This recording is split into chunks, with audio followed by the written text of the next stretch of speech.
Cuando hablamos de envíos a canales de efectos, siempre hacemos alusión al concepto auxiliar, ¿no? Porque de esta manera, seguimos manteniendo nuestra señal original, digamos, sin efecto, a la que le sumamos ese reverb, ese delay, ese efecto que hayamos elegido. Así como, por ejemplo, el tema de compresión, ecualizadores, sí que son efectos que se insertan en el canal, uno por pista.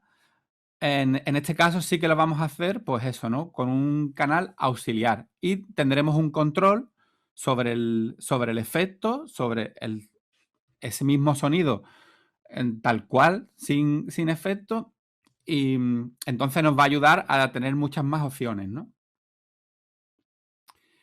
El principal efecto que vamos a utilizar va a ser la reverb, ¿no?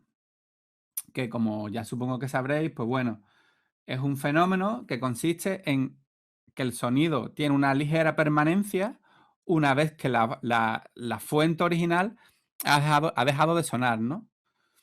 Nos crea esa cola que en función del tipo de reverb que estemos utilizando y de cómo hayamos trabajado en los parámetros, pues vamos a tener reverbs más largos o más cortos.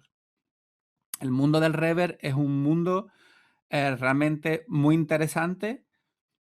A simple vista es como muy simple, pero realmente tiene muchos detalles muy complejos. De hecho, incluso hay estilos musicales como por ejemplo el dub, ¿no? Este estilo jamaicano, donde el reverb, ecos, delay es parte clave de ese sonido, ¿no?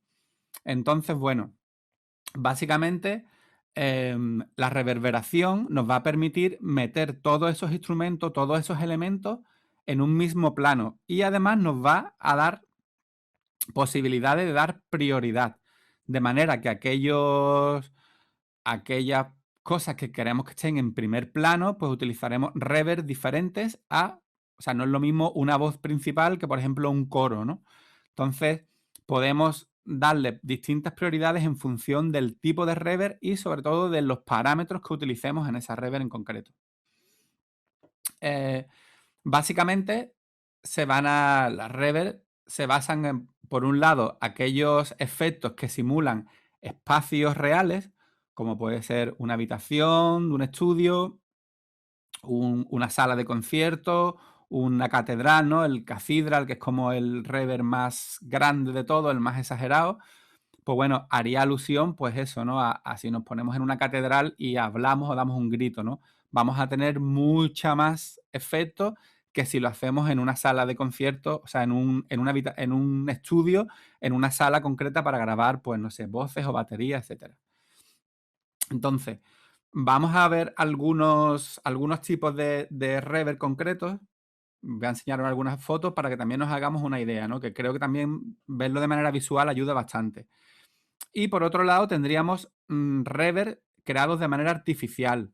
Tendríamos el plate, que es el reverb de placa, o el spring, ¿no? Que es el típico reverb de muelle.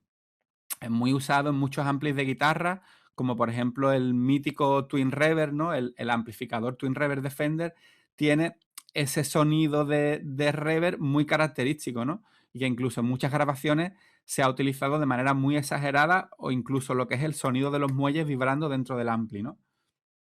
Entonces vamos a ver algunos tipos de reverb.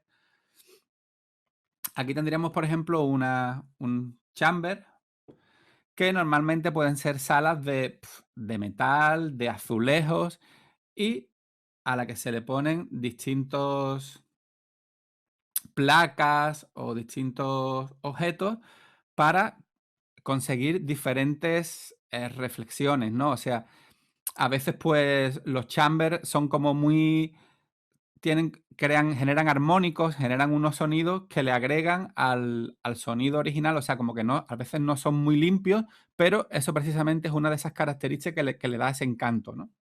Entonces, bueno, fijaros pues aquí esta sala, ¿no? Que aparentemente parece de metal. Aquí tendremos, por ejemplo, uno de ecos como con azulejos, estas columnas aquí. O sea, bueno, estos normalmente suelen ser estudios donde se crean sus propias reverb y ya os digo que pueden ser de manera muy usada con usos más experimentales, ¿no? Pero bueno, mola mucho. Realmente hay, por ejemplo, muchos ecos que son bastante potentes. Después tendríamos, por otro lado, un reverb de hall, ¿vale? De sala, que normalmente simulan, pues bueno, a salas de conciertos donde el reverb está muy conseguido, está muy estudiado, hay un estudio de acústica previo y bueno, pues representarían a este tipo de efectos, ¿no? Por otro lado tendríamos el plate, ya veis que serían como unas placas de metal y el sonido produce una vibración en estas placas que crea esa reflexión y suelen ser reverbs más cortos, ¿no? Que por ejemplo los de chamber o un hall. Ya os digo que también depende mucho de los parámetros. Y el spring, el reverb de muelles, que sería un módulo similar a esto que va incrustado dentro del ampli. Se pueden hacer muchos experimentos porque por supuesto también se pueden sacar fuera del ampli y utilizarlo de manera... Pero bueno, el estándar sería el reverb de un ampli de guitarra, ¿no? Entonces, bueno, seguimos. Y como os he dicho, sería muy importante conocer los parámetros de cada reverb, ya que esos parámetros nos van a dar pues diferentes opciones, ¿no? Pues tendríamos time, pre-delay, wet and dry, que sería como una especie de porcentaje, normalmente suele venir por porcentaje, en el cual hacemos la mezcla entre la parte seca y la parte húmeda, refiriéndose a la parte seca, la parte sin efecto, y la húmeda sería esa parte ya con efecto, ¿no? Y es también muy típico encontrarse ecualizadores y filtros paso alto y paso bajo. Si os parece, vamos a ver algo sobre la práctica. Estamos en la Wii 24, como ya sabéis, ¿no? De estos días anteriores. Estamos haciendo todos los talleres en torno a esta mesa. Y bueno, si nos fuéramos a la ventana de edición, y aquí tendríamos el módulo de reverb.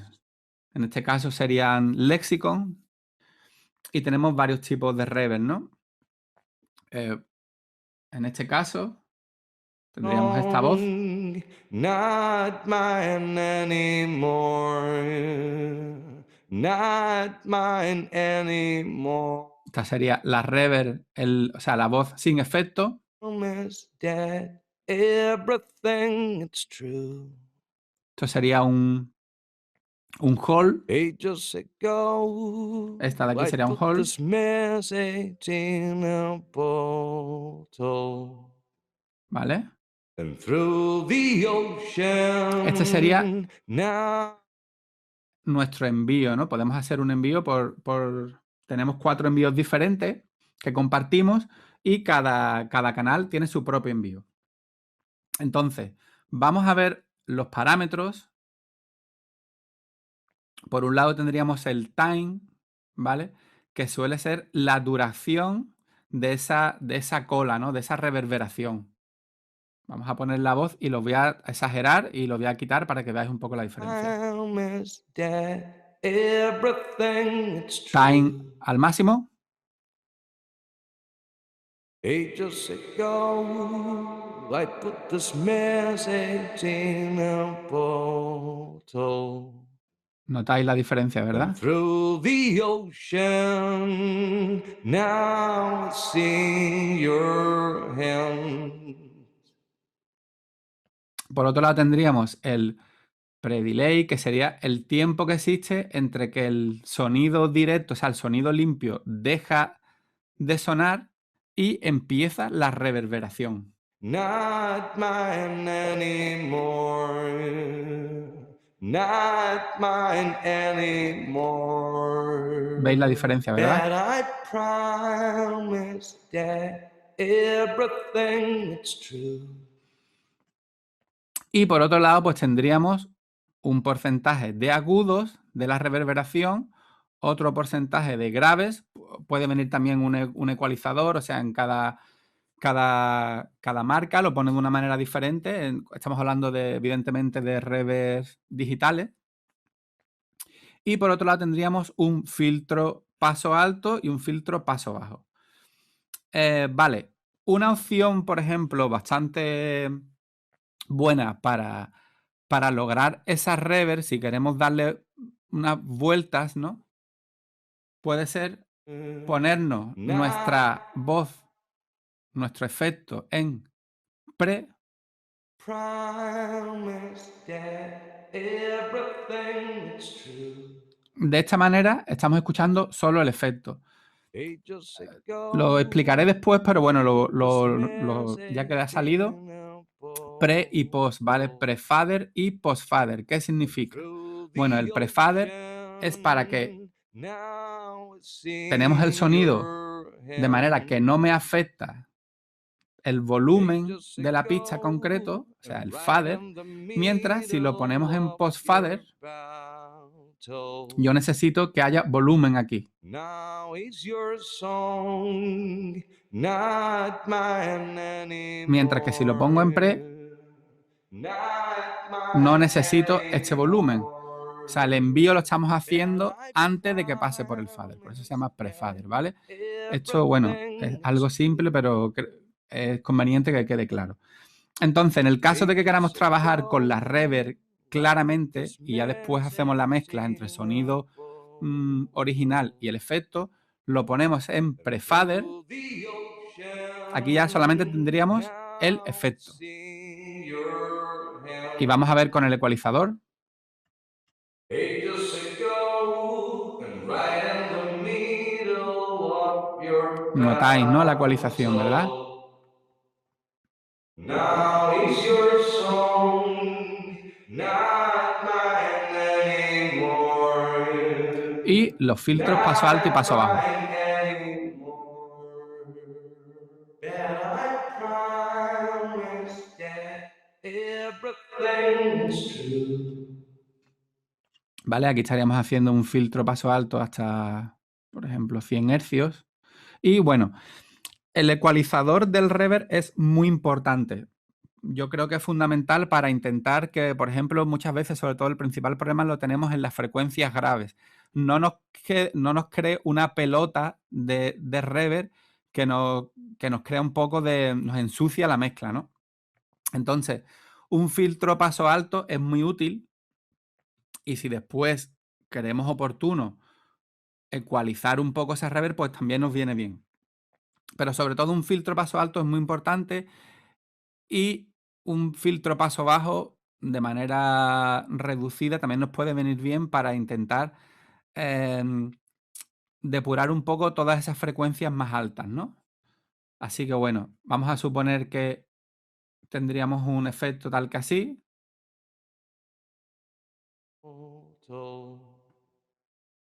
And through the ocean, now it's in your hands. Ages ago, and right in the middle of Y your ahora vamos a hacer, battle. si queréis lo ponemos en post Now otra is vez. your Y ahora ya hacemos el song balance. not mine Vamos la voz donde la teníamos. anymore. Not mine anymore. Y ahora pues ya ajustamos ese But envío. I promise that everything is true. Así en principio Ages ago, suena bien, pero habría que verla en conjunto, ¿no? En este caso con la guitarra. bottle. And through the ocean, now it's in your hands. ¿Ok? Ages ago, and Vale. Y ahora vamos a ver, por ejemplo, otro tipo de reverb, como sería un plate, ¿no? Plate ya os he dicho que sería el reverb de metal, que suena un poquito sí, se consiguen reverb más cortas, ¿no? Entonces, bueno, sería esa reverb de placa. En este caso, vamos a ver. ages ago, Vamos a mutear la I otra. put this message in a bottle. And through the ocean, now it's in your hands. Ages ago, and right in the middle of Y bueno, los parámetros pues prácticamente serían los mismos. Vamos a now verlo it's en your pre. song, not Aquí mine tendríamos solo el efecto. anymore. Not mine anymore. Ya veis que incluso That I con el promise time that a tope es mucho más corta que, por everything's ejemplo, la que utilizamos antes, que era una Hall. ages ago, I put this message in a bottle. And through the ocean, now it's in your hands. Ages ago, Vale, y ahora vamos a and right compararla in the middle y of vamos a your hacerlo. battle.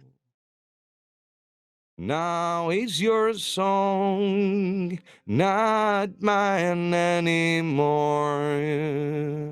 Not mine anymore. But I promise that.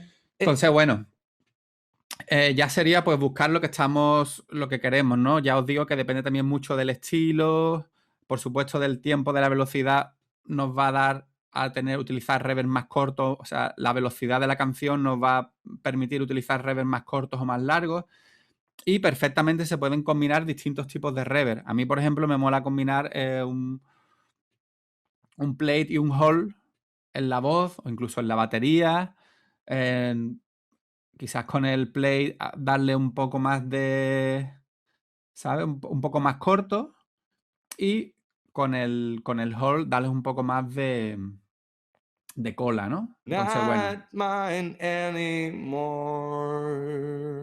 But I promise that everything is true. Algo sutil. Ages ago, I put this message in a bottle. Es muy importante, en función de lo que estemos sonorizando, mezclando, ver un poco el contexto. En este caso, que sería esta voz y esta guitarra que suenan bastante natural, la idea no es crear una reverberación súper exagerada, sino crear algo un poco más sutil que le dé ese empaque a todo, que me lo sitúe más o menos todo en la misma sala, pero sin que sea muy exagerado, ¿no? Ya que es un poco raro, sobre todo después cuando lo típico de que habla el vocalista y se escucha esa reverberación tan grande. ¿Qué pasa? Que también depende mucho del estilo, ¿no? No es lo mismo, pues ya os digo, algo como en esta onda, como más folk, más pop, así como muy natural, que algo un poco más agresivo o algo con más, no sé, efectos. Yo qué sé, por ejemplo, en estilos más psicodélicos y tal, pues nos permite utilizar muchas más reverb. O lo que os comentaba antes, ¿no? En todo el rollo dub y todo eso, todas las cosas de los 80, por ejemplo, donde se utilizan reverb muy largas, incluso mini delays.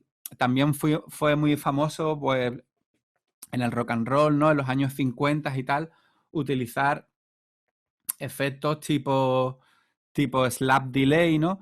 Que a veces, si se utilizan de manera sutil, nos pueden crear efectos bastante interesantes, ¿no? Vamos a ver, por ejemplo, un slap delay en la voz. Ages ago, I put this message in a bottle. And through the ocean, now it's in your hands. Ages ago, and right in the middle of your battle. Now is your song. Entonces, bueno, ese tipo de slap delay, esos delays cortos, que si se utilizan de manera sutil nos puede dar un ambiente bastante interesante y también hay muchas grabaciones, ya os digo, muchas grabaciones de los 50, mucho rock and roll, rockabilly y todo eso, donde se utiliza de manera muy exagerada, ¿no? Por ejemplo, no sé, hay un tipo muy famoso americano, John Spencer, Blues Explosion, ¿no? Que él, pues bueno, hizo en su día pues ese revival de todo el rollo rock and roll, rockabilly, y él utiliza mucho el slap delay en todas, o sea, es como una característica suya, esa voz así como muy de radio, ¿vale? Como muy mediosa y con un slap delay bastante marcado. Your battle. Now it's your song, not mine anymore. En este caso no creo que sea Not mine. el más interesante para utilizarlo, pero bueno, si se utiliza de manera sutil, nos puede ayudar a conseguir efectos bastante potentes. Entonces, bueno, pues este sería un poco, básicamente los parámetros serían los mismos y siempre funcionaría pues de esta manera, ¿no? A nivel, pues canal auxiliar, ya sea pre, post, como veamos. Fueron muy famosas también muchas grabaciones, por ejemplo, de los Beatles, donde directamente los efectos se grababan, o sea, donde en la pista solamente se graba el efecto, ¿no? Y por un lado, por otro lado tendríamos la voz normal, pero el efecto, ¿cómo se conseguía esas grabaciones con solamente en efecto? Pues bueno, se grababa en pre, la pista original se muteaba y nos quedamos solamente con el efecto. Entonces, bueno, se abre un abanico de posibilidades que creo que es bastante interesante y muy importante, ya os digo, el reverb parece que algo como muy sencillo, pero tiene muchos parámetros.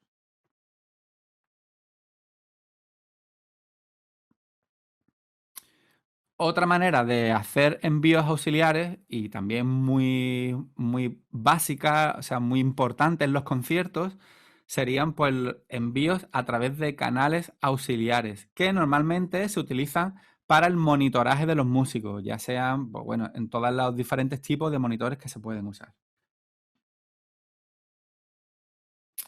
Básicamente los tipos de monitores más usados pues serían monitor de escenario o de suelo, que es el típico monitor que todos hemos visto y que todos hemos usado en cualquier concierto, tanto músicos como técnicos, ¿vale? El monitor que está en el suelo. Monitor personal linear, pues bueno, serían monitores que llevan cada músico con auriculares, eh, que de hecho sería la manera más, bueno, ahora hablaremos un poco de linear. Y por otro lado, pues tendríamos sistemas de side-field, ¿vale? Que son esos monitores que se ponen en los laterales del escenario. Normalmente sí que sci-fi ya no lo vemos en salas un poco más grandes o festivales, ¿no? Quizás en salas más pequeñas o medianas no es común encontrarnos un sci-fi. Al igual que el drumfield, que es ese monitor que se le pone al batería o percusionista y que, bueno, le aporta pues una buena respuesta en graves para tener más presión, ¿no? Sobre todo, ya os digo, en escenarios grandes donde muchas veces el músico tiene la sensación de que está tocando como muy alejado del resto de músicos, ¿no? Entonces es importante para el batería que tenga buena presión, ¿no? Que sientas bien, pues, esos bombos, esas cajas, todo, tenga ahí bastante power a su lado, ¿no? En- Básicamente estos talleres los estamos haciendo, como ya os he contado varias veces, en muchas tiendas de instrumentos. Normalmente estamos trabajando en las tiendas, hacemos un simulacro de concierto y de prueba de sonido y ahí trabajamos, pues, bueno, con QSC y con JBL. Y últimamente, que ha sido una de las últimas incorporaciones de esta marca, QSC, y la verdad es que están teniendo un sonido, a mí personalmente me gusta mucho, incluso la serie de 8 pulgadas, esta que está aquí, suena con bastante presencia, no sé, me gusta mucho, es una serie muy, para eventos para salas más pequeñas así, mola mucho. Y bueno, después tendríamos la siguiente serie que sería la K2.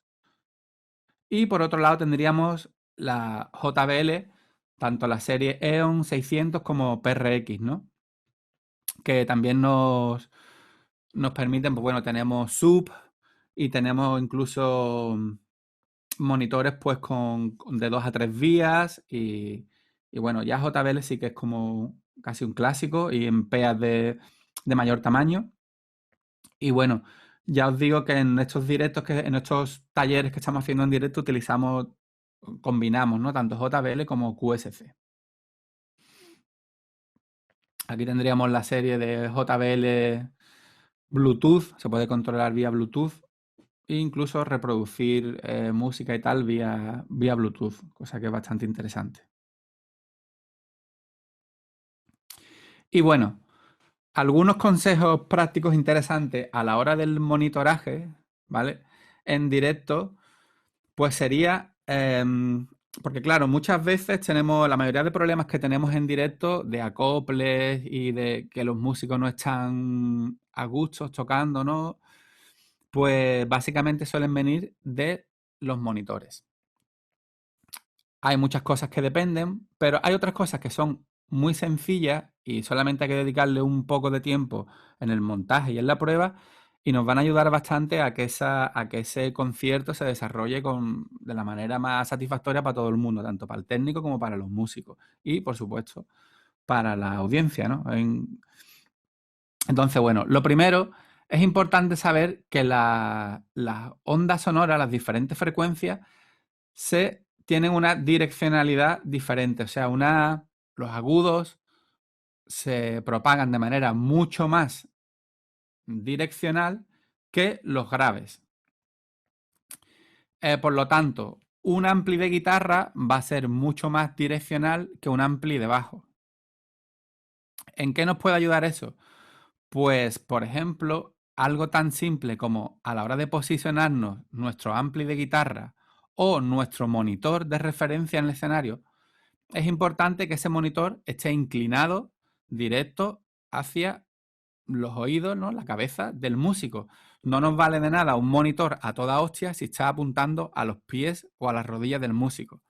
Y de hecho, nos está ayudando a tener mucho ruido dentro de escenario y nos va a dar, pues bueno, que todo el mundo quiera oírse más fuerte, todo el mundo se sube sus amplis, quiere más caña en el monitor, acoples, etcétera. Entonces, bueno, muy importante, la direccionalidad de la onda, del ampli o del monitor para ponernos, pues eso, que nos dé donde tiene que darnos, ¿no? En los oídos.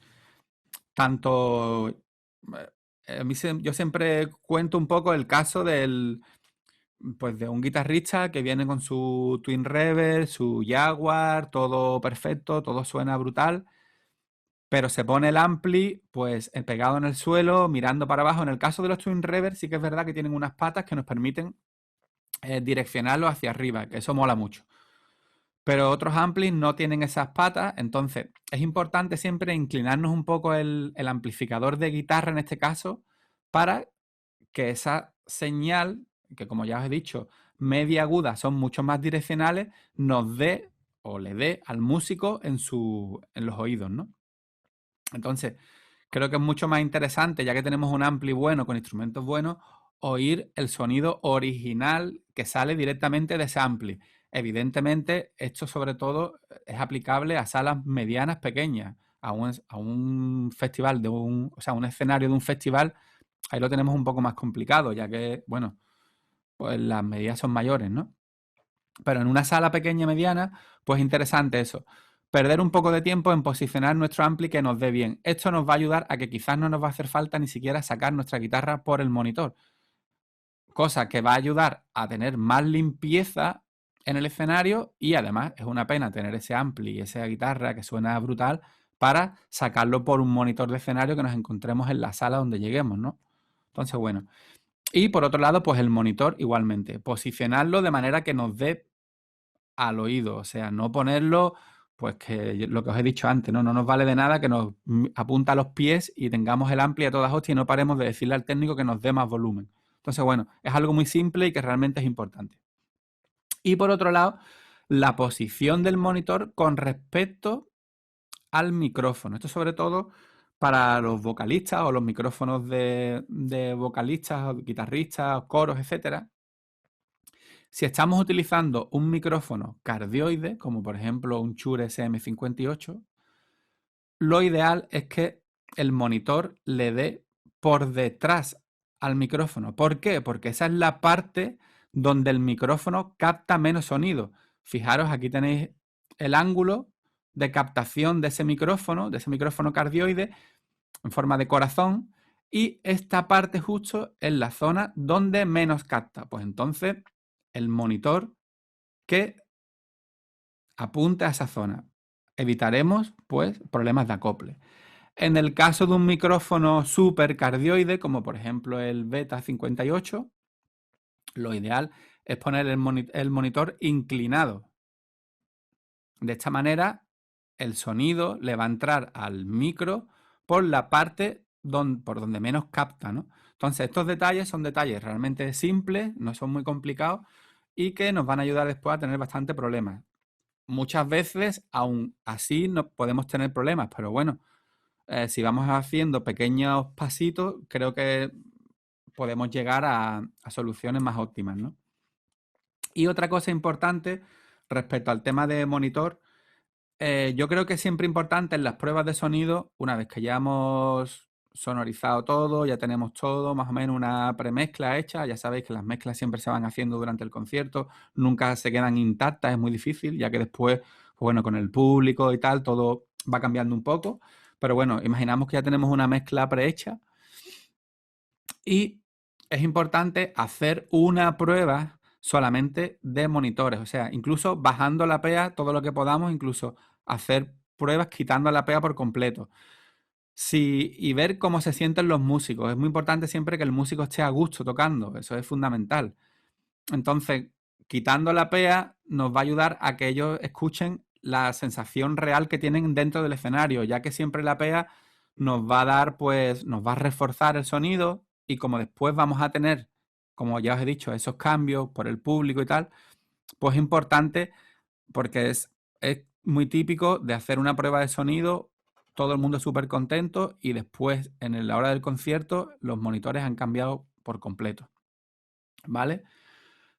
Eso por un lado. Y por otro lado, pues bueno, el sistema de monitor personal INEAR, ¿no? Que como ya sabéis, pues bueno, nos va a dar por un lado la seguridad a que siempre vamos a tener una referencia similar o igual de un concierto a otro, ya que no dependemos tanto de la sala ni del equipo de la sala, sino que llevamos nuestro propio sistema de monitoraje. Y entonces, claro, esto nos va a aportar pues limpieza en el escenario y que el músico esté mucho más, tenga una referencia pues ya súper cerrada y que no le afecte demasiado el contexto para su referencia musical, ¿no?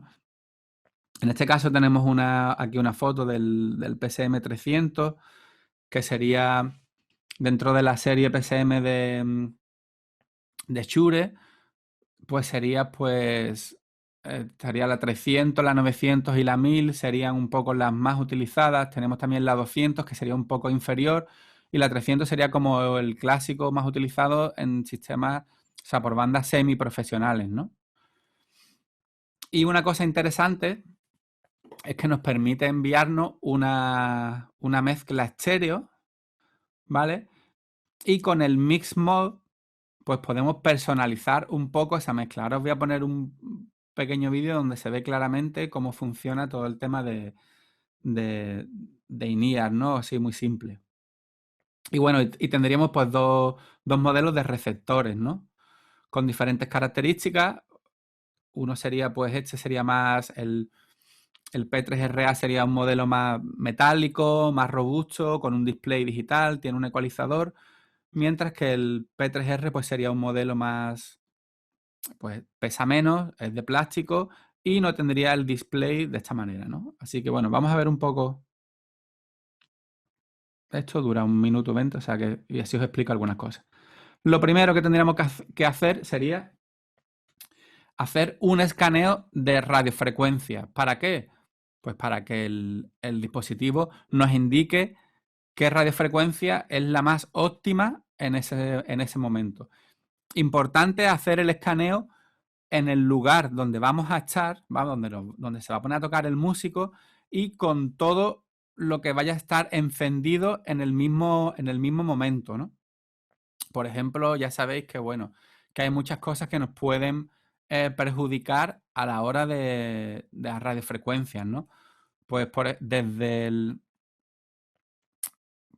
por ejemplo, pantallas LED que nos pueden generar interferencias a otros dispositivos de metal, en fin. Entonces es interesante hacerlo en el sitio donde se vaya a hacer y con todo lo que vayamos a tener en escenario encendido. Haríamos el escaneo, se hace automático. Una vez que tenemos esa señal escaneada, Encendemos el transmisor.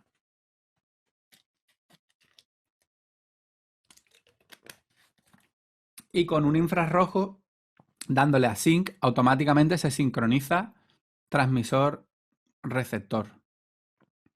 Si tuviéramos varios, pues repetiríamos la operación y ya tendríamos todos tanto los receptores que vayamos a utilizar como los transmisores conectados en el mismo canal. Y el mismo de que es lo que os comentaba antes, lo cual es muy interesante porque aquí se ve claro. Tenemos una señal estéreo, L y R, de manera que tú puedes hacerte un balance entre una señal y otra. O sea, imaginaros, por ejemplo, que yo soy el cantante y por un lado tendría mi voz por el auxiliar 1 y por el auxiliar 2 tendría al resto de la banda.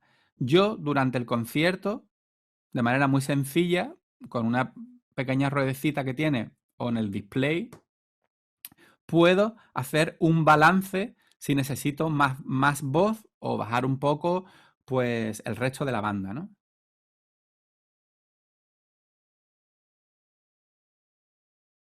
Conectaríamos estéreo, muy importante. Aquí tenemos opción también de mono, estéreo y el estéreo podemos seleccionar entre Mix Mode y señal estéreo. Si elegimos el Mix Mode, pues evidentemente tendríamos en cada auricular tendríamos una señal L, una señal mono, ¿vale? Pero podríamos hacer el balance. Seleccionamos el Mix Mode.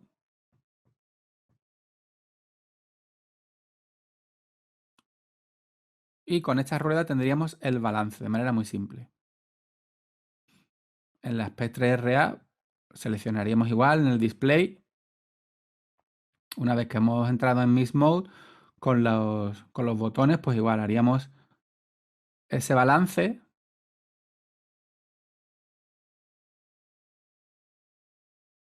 Entre L y R. ¿Vale? Entonces, bueno, si nos fuéramos a los canales de envío, en este caso la Wii 24 tiene 8 canales de envío. Evidentemente pueden ser pre-fader y post-fader y pueden ser post-processing y pre-processing. ¿Qué significa eso? O sea, si yo quiero enviar la señal tal cual me está entrando, sin procesar, o sea, sin ecualizador, sin compresor, etcétera, o la quiero enviar ya comprimida, ecualizada, etcétera. Entonces aquí tendríamos, en este caso, tendríamos L y R. En el caso de L, pues tendríamos, por ejemplo, la voz. Y en el caso de R, pues tendríamos la guitarra, ¿no? En el caso concreto de antes. Esto podría ser de cualquier manera. Y haríamos ese balance entre uno y otro.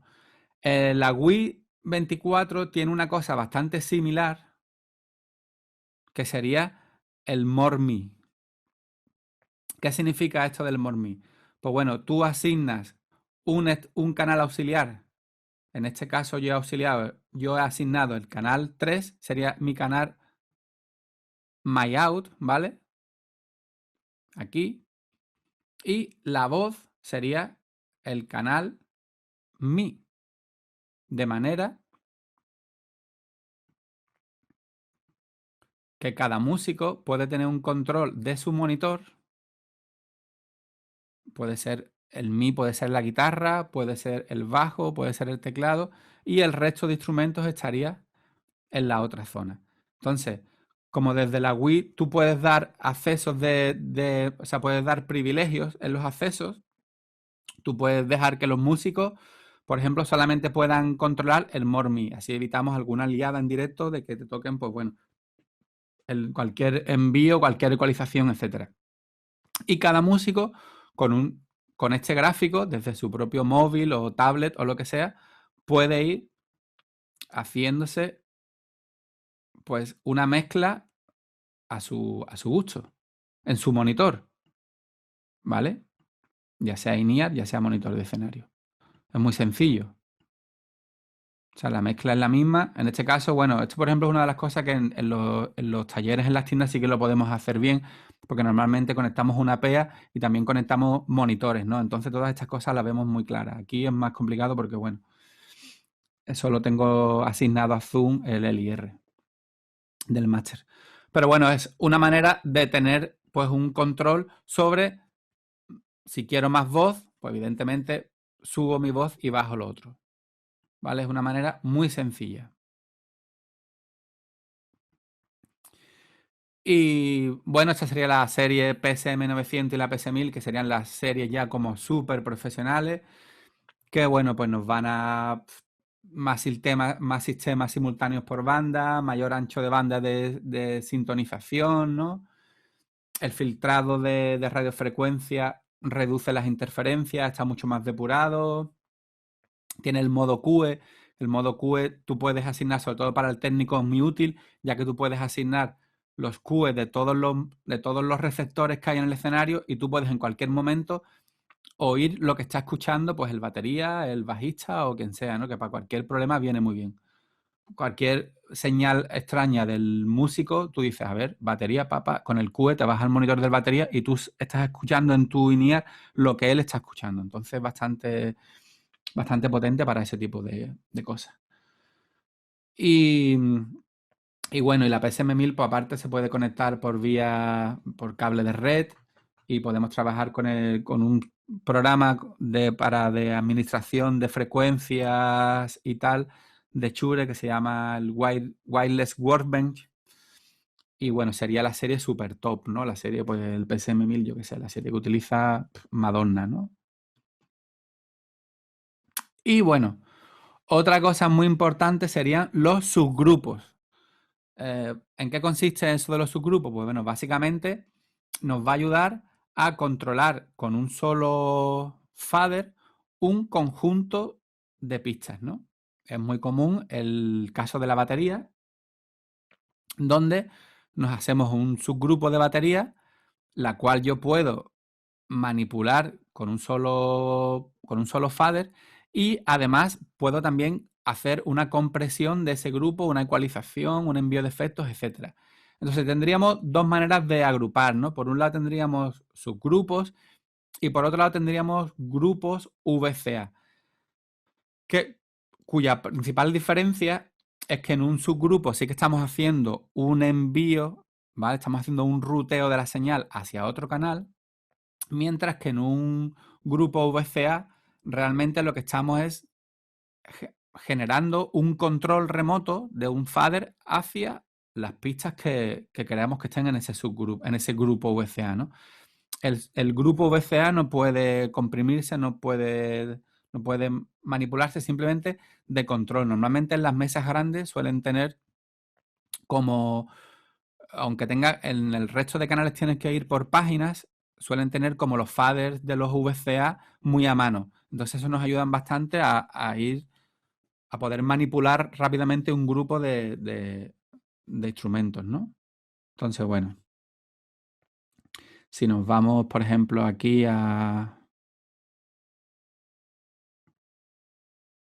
aquí, o por ejemplo en el de las guitarras, aquí tendríamos I put this message in a bottle and through aquí the tendríamos un grupo ocean. Now I see your hand. con las voces. ¿Acordáis que hicimos una compresión paralela en esta voz? Con este fader yo controlo pues tanto el ruteo de la voz como el de la voz comprimida. Now is your song. Y en el VCA pues tendría igual, tendría todas las voces con su efecto, con todo. Not mine anymore. O sea, sería una manera práctica de controlar pues diferentes canales. Vamos a verlo, por ejemplo, en la batería. Ages ago, I put this message in a book.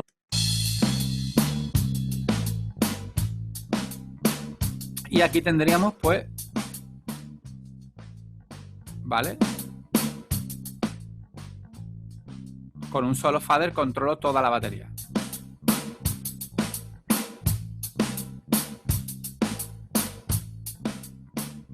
Como os he dicho, es bastante... El bajo. Como os he dicho, un subgrupo, podemos editarlo. Podríamos ecualizar ese subgrupo entero.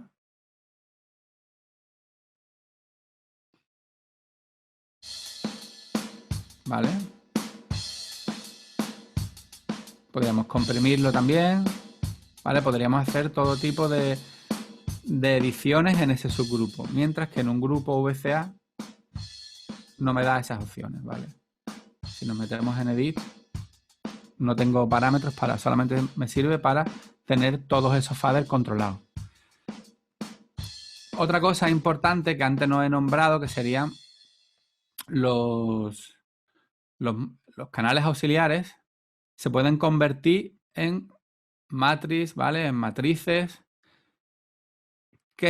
¿Cuál es la diferencia? Pues bueno, yo puedo colocar todos esos canales, todos esos envíos en una matriz.